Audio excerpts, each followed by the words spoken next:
Bonjour, je vais vous montrer comment j'organise ma palette pour peindre avec du vin.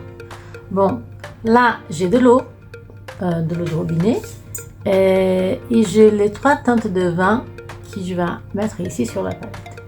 Pour commencer, j'ai le vin pur, donc c'est le vin qui sort de la bouteille, ou soit il sort de la bouteille, soit je le fais passer un peu à la casserole, mais très peu, mais juste pour évaporer l'eau, l'alcool qu'il y a dedans, sans trop évaporer l'eau, juste pour qu'il soit plus alcoolisé.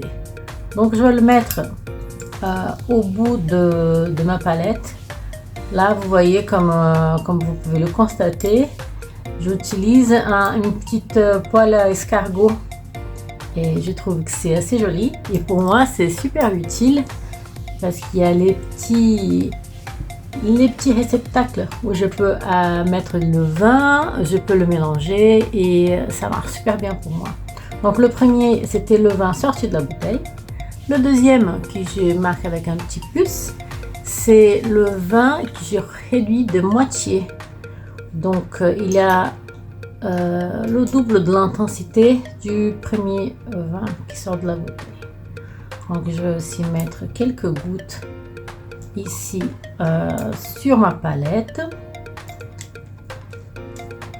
et je vais aller pour le troisième. Le troisième vin, la troisième couleur, c'est la couleur la plus intense, donc la plus concentrée.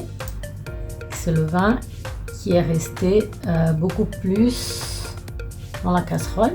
Donc vous allez voir là, je pense qu'à l'écran, vous pouvez voir qu'il est déjà beaucoup plus intense. Vous voyez les 3 couleurs, le vin juste sorti de la bouteille, le vin réduit de moitié et le vin il doit être peut-être 5-6 fois plus concentré que celui-là. Il est vraiment très intense. Il n'est pas épais, il reste toujours liquide, mais il est assez, la couleur est assez intense. Ce que je fais aussi, c'est que je prends ma bouteille d'eau et je vais mettre de l'eau pure au milieu, et aussi sous les 2 autres petits réceptacles. Et si vous n'avez pas de petites poêles à escargot, c'est pas un problème. Tout ce que vous pouvez diviser, séparer un peu les couleurs, ça vaut le coup. Des petits pots comme ça, et des petits pots de dessert, des pots plastiques que vous avez à la maison, des petits gobelets, peu importe. L'important c'est de faire la peinture au vin. Bon, donc là nous avons 2 espaces qui ont que de l'eau, et l'espace du milieu aussi qui a de l'eau. Au milieu, je vais laisser l'eau pure, mais ces 2 espaces-là, je vais faire des teintes plus claires. Donc, je vais prendre le vin. Là, je prends le vin qui est réduit de moitié et je vais mettre quelques gouttes. Je mélange un peu.